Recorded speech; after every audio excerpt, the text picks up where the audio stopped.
Ayun, welcome back again dito sa ating vlog. So, weekend vlog tayo ulit, ano?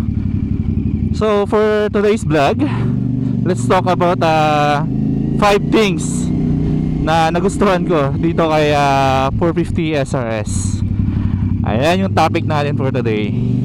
Pag-uusapan natin yung top 5 na mga bagay dito sa CF Moto 450 SRS na pinaka gustong gusto ko. Or basically yung parang ito yung nalabat first sight ako sa motor na to. So yung 5 things na yun, yun ang pag-uusapan natin for today's video. Nanibago ako medyo sub-sub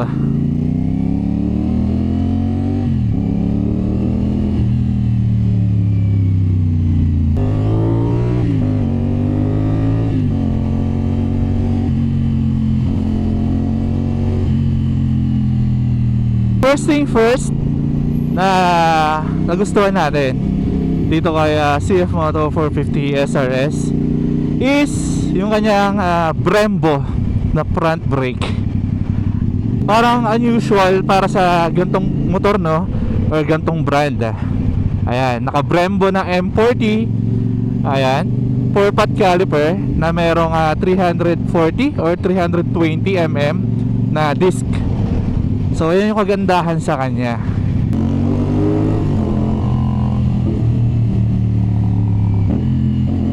Woo!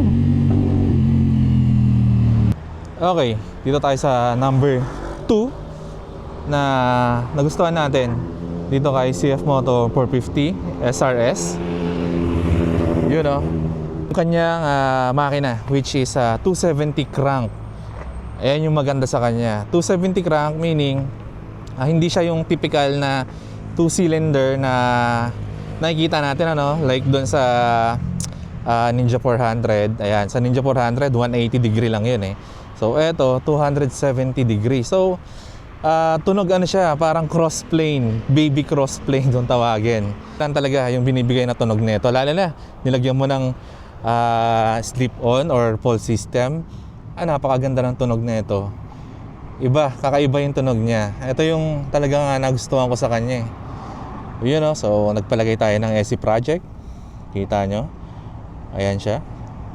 So hindi na compromise yung ating single-sided na swing arm. Ayun, no.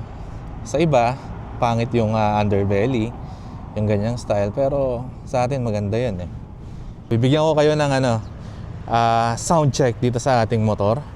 Tsaka syempre, konting pure sound na rin. Diba? Pakapogi.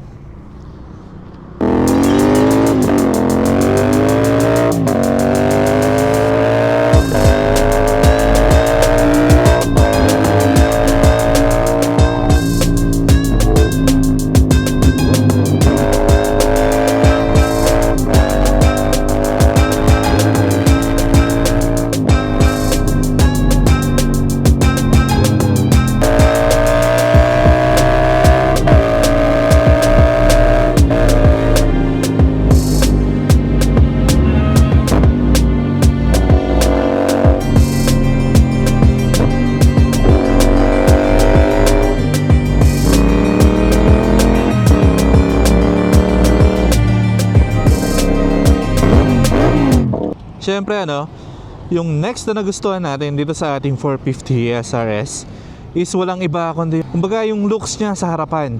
Ito yung nagustuhan ko, yung looks na to, itong winglet na to. Yan, basta itong harapan niya, lalo na nung nilagyan na natin siya ng windshield, which is copy or kagaya ng BMW S1000. Ito yung nakita nyo recent vlog natin. Ayan, di ba? Lalong pumugi yung harapan niya. Ito yung ating likod na nagustuhan ko rin. Itong kanyang tail light. Ayan, napakaganda ng tail light niya, guys. Di ba? Ang sexy Basta, ang sexy ng likod niya. Gustong gusto ko yung itsura niya pag nakatalikod siya. Although, yung gulong parang medyo naliliitan ako. Pero ganyan talaga sa mga 400cc na category. Kumbaga, yung gulong sa likod, ganyan talaga. 150 yung size niya. Kumbaga, optional naman. Kung gusto mong lakihan, pwede naman siyang gawing 160. Safe na yon. Or 170. Ganon. Ayan. By the way guys, yung gulong na ito is 150, 60, 17. So, ayan. Grabe, ang ganda talaga ng puwet. Lalo na nung nilagyan natin ng tail tidy. So, ayan oh. Di ba? Nagkaroon na ng ano yung likod niya. Pogi na eh. Ito yung harapan. Sa side. Ang ganda. Overall, napakaganda ng looks ng bike na to. Kaya nagustuhan ko siya.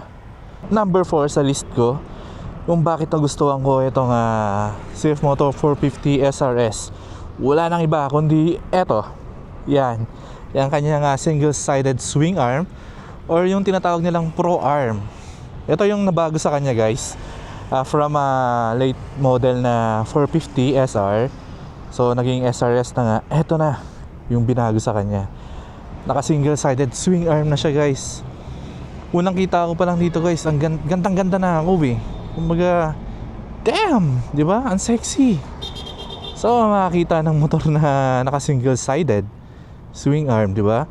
Mostly sa Ducati. Ayan. Ngayon nakikita mo na dito sa CF Moto 450 SR. Napaka-pogi. Ayan oh. Oh, di ba? Oh. Oh. Ay nako. Okay, nasa pang-5 na tayo na sa list ko or yung top 5 ko na pinaka nagustuhan ko dito is walang iba kundi yung overall look niya. Kumbaga package na siya eh. Napakaganda niya. Kumbaga, so ayan, sample natin yung quality ng mga ano niya, mga buttons or etong mga switches niya, yung quality. Iba. Ito, from okay lang to, okay lang. Pero iba eh. Iba yung quality, di ba? Hindi siya tinipid. Tsaka sa price niya, parang jumakpat ka ni. Oh. From here, ayan, kita mo. Ito pa, yung kanyang TFT display.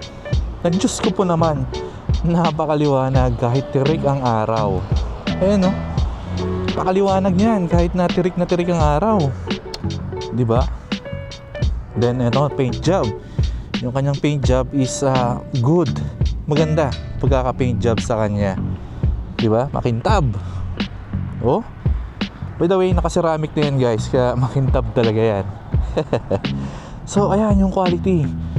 Yung passenger foot peg or yung tapakan ng pasahero mo, tinanggal ko na eh. Yun, maganda rin quality niyan. Hindi siya yung normal na parang bakal lang. Ito, maganda. Mga quality ng mga bakal-bakal dyan, maganda. Yun oh, di ba? Kumbaga hindi siya tinipid eh. So overall, para sa akin, yun ang dito sa CF Moto 450 SRS or CF Moto 450 SR. So, ayun lang yung top 5 things na nagustuhan ko dito kay CF Moto 450 SRS. So, ayan oh. Sa mga nagbabalak na bumili ng CF Moto 450 SRS, try nyo. Tanggalin nyo na yung parang insignia na porket China made. Di nyo lang alam, nagkalat yung pyesa na ito dito sa atin or dyan sa mga Shopee, Lazada, nagkalat. Yan siguro ang next na ibablog natin kung kumusta ba yung mga parts. And syempre, kung reliable ba itong machine na to or itong CF Moto 450 SRS. Yun know. So siguro hanggang dito na lang natin tatapusin itong ating vlog. Kita-kits tayo ulit sa ating next vlog. Alright, peace out.